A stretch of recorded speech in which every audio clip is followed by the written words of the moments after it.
warahmatullahi wabarakatuh. Halo Sobat Kreasi, jumpa lagi bersama saya Hikmah dalam podcast Kreasi, Kreativitas dan Inovasi. Tentunya yang akan menemani kalian dalam podcast ini. Dan saya kedatangan tamu yang sangat luar biasa, jauh-jauh dari Pangkep loh, menemani kita semua. Beliau adalah Koordinator Regional 5 ILP2MI periode 2022 dan 2023 yang tentunya memiliki banyak prestasi luar biasa. Rata-rata ILP2MI orangnya berprestasi semua. Masya Allah, tabarakallah. Nah, sebelum menanyakan lebih lanjut, mari kita perkenalkan dulu. Sebelumnya terima kasih Kak telah berkenan hadir di podcast kita jauh-jauh dari Pangkep demi menghadiri podcast ini. Oke, terima kasih kembali Dek. Boleh persilahkan kenalan namanya dulu Kak. Oke, halo teman-teman LKM Pena Unismu. Ya. Saya Arinya Arifin dari UKM P2RI Politeknik Setiawan Makassar selaku Koordinator Regional 5 periode 2022-2023. Iya. Arini Arifin. Iya, Betul. betul. Kak Arini Arifin. Kalau boleh tahu Kak, kan dari tadi saya menyebutkan ILP2MI ini. Mungkin teman-teman penelitian dan penalaran masih bingung apa sih itu ILP2MI? Aduh, Iya. ILP2MI ya. Nah, ini adalah lembaga nasional. Iya. Nah, perlu teman-teman ketahui bahwa ILP2MI ini adalah akronim dari Ikatan Lembaga Penalaran dan Penelitian Mahasiswa Indonesia. Ikatan Lembaga Penalaran dan Penelitian Mahasiswa Indonesia. Indonesia? Iya, Berarti betul. mencakup seluruh Indonesia? Ya, tingkat nasional. Wow, luar biasa. Tidak hanya di Makassar berarti? Betul. Betul. Terus kan tadi sudah dikatakan apa itu ILP2MI ini. Nah, bagaimana sejarahnya sehingga ILP2MI ini bisa terbentuk hingga saat ini dan berapa tahun sudah terbentuk Kak? Oke, baik. Terkait sejarah tidak bisa saya jelaskan secara rincinya. Ya. Namun sepanjang pengetahuan saya, ILP2MI ini dibentuk di Makassar. Nah, tepatnya itu pada tanggal 1 Mei 2010. 2010 berarti sudah 14 tahun ya, cukup lama alhamdulillah. Sudah remaja ya? Sudah remaja. Usia SMP ya? Kalau manusia sudah akal balik. Iya. Kalau boleh tahu Kak, visi misi dari ILP2MI itu apa Kak? Oke, mengenai visi misi kan kita ini tingkat nasional di mana sebagai lembaga yang menaungi seluruh UKM yang ada di seluruh Indonesia yang bergerak di bidang penelitian, penalaran ataupun website ilmiah. Ya. Dan juga teman-teman yang UKM-nya bergerak di bidang pengabdian juga termasuk. Oh, berarti yang sudah ada organisasi berbau penelitian penalaran sudah termasuk dalam naungan ILP2MI? Iya, tapi ada persyaratannya. Wow, ya. Tidak semua UKM yang ada di seluruh Indonesia, yang ada di seluruh kampus atau perguruan tinggi di Indonesia itu sudah pure termasuk anggota ILP2MI. Harus memenuhi step-step tertentu terlebih dahulu. Oh, ada syaratnya? Iya, betul sekali. Seperti apa syaratnya Kak? Syaratnya itu kita harus memiliki surat keputusan. SK. Iya, SK. Surat keputusan dari instansi, kemudian ada struktur kepengurusannya, kemudian ada surat permohonan atau surat pengajuan pada koordinator regional. Oh, gitu. Cukup. Nanti pada saat ada surat yang diajukan ke koordinator regional, koordinator regionalnya nanti yang mengeksekusi atau menindaklanjuti. Ketua regional itu apa sih Kak? Semacam pemimpin di wilayah tertentu. Seperti ketua ILP2MI atau bukan? Ketua ILP2MI namun di beberapa wilayah. Jadi kita ini ILP2MI terbagi menjadi 6 wilayah atau 6 regional. Seperti itu. Bisa disebutkan Kak wilayahnya itu seperti apa dan bagian-bagiannya itu juga bagaimana? Oke, mungkin kita mulai dari struktur terlebih dahulu ya. Ya, boleh. Oke, struktur ILP2MI kita ada pembina, kemudian dewan alumni, ada dewan pertimbangan lembaga dan juga pengurus besar. Nah, pengurus besar ini terbagi lagi. Ada sekretaris jenderal, bendahara umum, koordinator regional dan juga koordinator departemen. Gitu. Kalau tentang tadi regionalnya bagaimana? Nah, regionalnya ini terbagi 6. Ya. Regional 1 itu mencakup wilayah Sumatera, wilayah 2 atau regional 2 itu mencakup Jakarta, Banten, dan juga Jawa Barat. Yang ketiganya? Yang ketiga itu Jawa Tengah. Lupa saya Allah. Jawa Tengah, kemudian Jogja, Yogyakarta. Kalau kakak sendiri? Aku dari regional 5. Ketua regional 5. Iya. Wilayahnya di mana, Kak? Wilayah Sulawesi, Maluku, dan Papua. Banyak banget ya. Kemudian regional 4 tadi itu ada Jawa Timur, Iya. NTT, Bali, dan NTB. 4 sampai 5 kayaknya menggabung semua Banyak. wilayah nih. Iya. Kemudian regional 6-nya itu Kalimantan, cuma 1. Iya, kayaknya ditimpahkan kedua regional 4 dan 5 doang. Iya. Yang lainnya ada 1, 2, 4, 5. Banyak sekali nih. Iya. Jadi ketuanya harus tangan banting nih. Kalau begitu Kak, manfaat bergabung menjadi anggota ILP2M itu apa? Kan biasanya masing-masing organisasi kan menawarkan beberapa benefit untuk orang-orang yang mau bergabung di organisasinya. Kalau ILP2M sendiri bagaimana? Oke, ketika kita berbicara tentang manfaat, Ya. mungkin secara langsungnya teman-teman tidak melihat secara langsung apa manfaat yang diberikan oleh ILP2MI. Namun yang saya rasakan sendiri selama ini, saya mendapatkan tentunya relasi. Ya. Kemudian teman-teman di UKM banyak belajar dengan teman-teman yang ada di seluruh Indonesia. Kemudian kita menambah pengetahuan di bidang penalaran dan juga penelitian. Gitu. Tapi saya selalu menanamkan dalam diri bahwasanya ketika kita bergabung dalam organisasi ataupun lembaga tertentu, jangan tanyakan manfaatnya apa atau apa yang diberikan organisasi itu kepada kita. Tapi apa yang kita berikan ke organisasi ya, itu. Betul. Tapi kan orang kan biasa berpikir begini Kak. Loh, ngapain saya buang waktu kalau saya tidak ada kalau organisasi tersebut tidak ada manfaatnya buat saya, kan banyak yang punya pikiran begitu.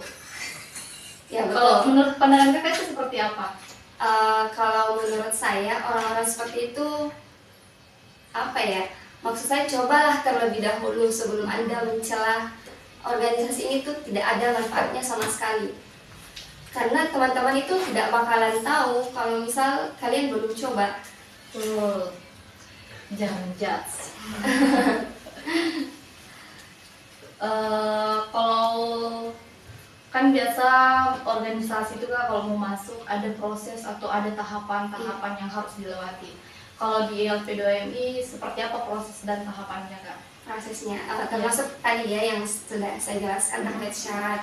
Yang pertama itu harus termasuk sebagai UKM yang bergerak di bidang penalaran ataupun riset ilmiah ataupun yang selaras lah dengan hal tersebut.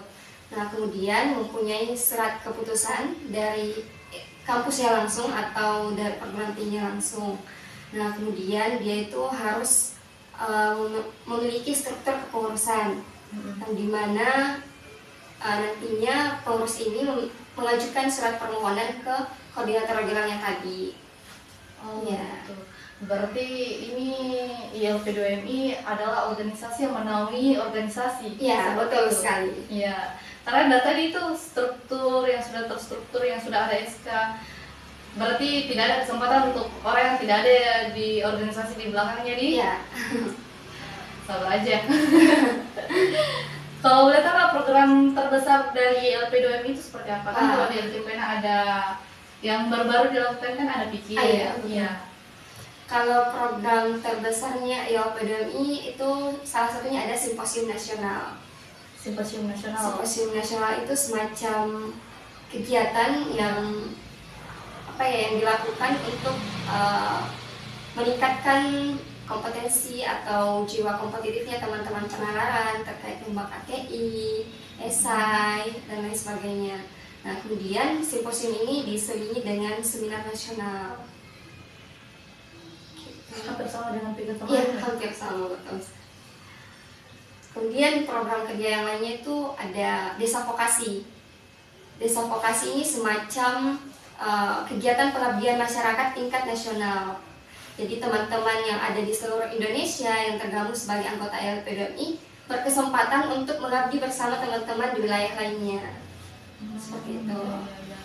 Kalau boleh tahu Kak, ini ILP2MI apakah ada organisasi pemerintahan yang menaungi atau bagaimana? Atau berdiri sendiri? Oke, ILP2MI sifatnya independen. Kita sifatnya itu menaungi Kayak UKM. media di independen. Terpercaya. Betul. Iya. Ya, kita itu sifatnya independen. Kita tidak dinaungi oleh siapapun, karena kan kita menaungi seluruh UKM yang ada di seluruh Indonesia. Berarti berdiri sendiri. Ya, betul. Kalau boleh sudut pandang ILP2MI mengenai masa depan bagi seluruh pengurusnya bagaimana Kak? Terkait masa depan, kita kan saat ini mengalami Indonesia 2045, Indonesia emas, yang nantinya akan berusia 100 tahun. Nah, inilah tantangannya teman-teman ILP2MI, di mana menciptakan inovasi, menciptakan karya-karya yang bisa memberikan dampak ataupun manfaat yang signifikan bagi Indonesia secara nasional ataupun secara wilayah regional. Dengan tulisan. Ya, dengan karya tulis. Kalau inisiatif yang terbaru Kak yang telah dijalankan oleh ILP2MI seperti apa itu Kak? Wah, ini yang kemarin heboh kemarin waktu Hondas Rakernas. Karena kan kita ini memang tidak ada impact nyata, tidak ada impact nyata yang terlihat di teman-teman ILP2MI.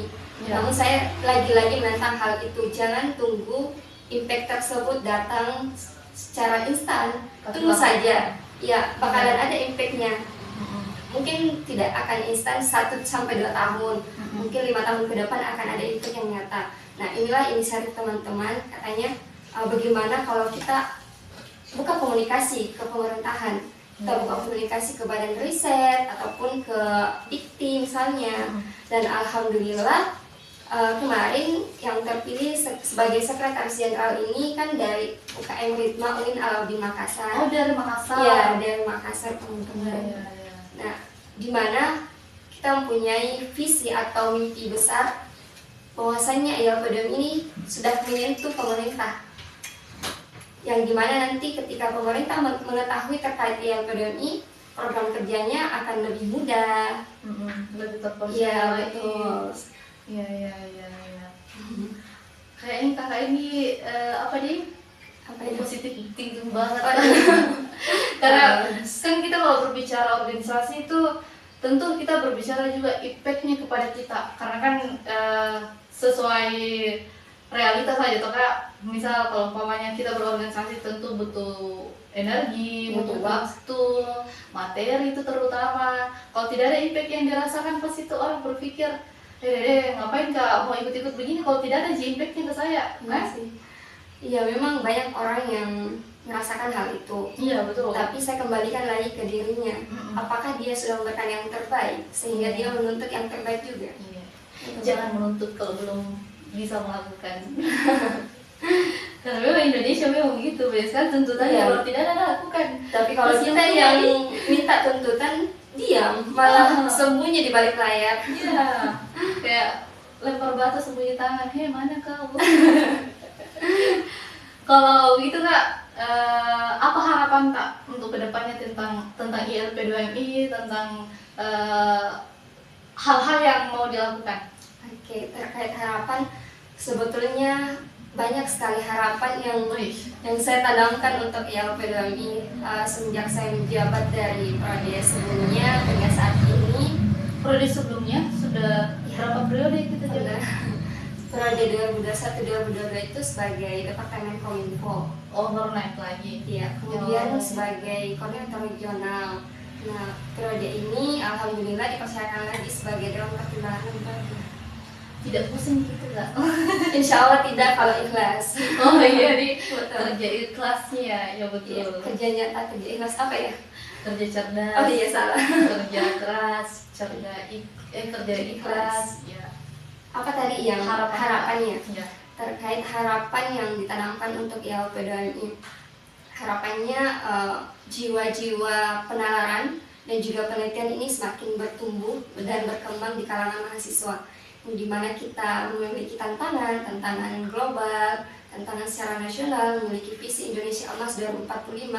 Saya harap teman-teman yang ada di ILPDMI yang bergabung sebagai anggota ILPDMI ini bisa memberikan dampak yang nyata terhadap pembangunan Indonesia.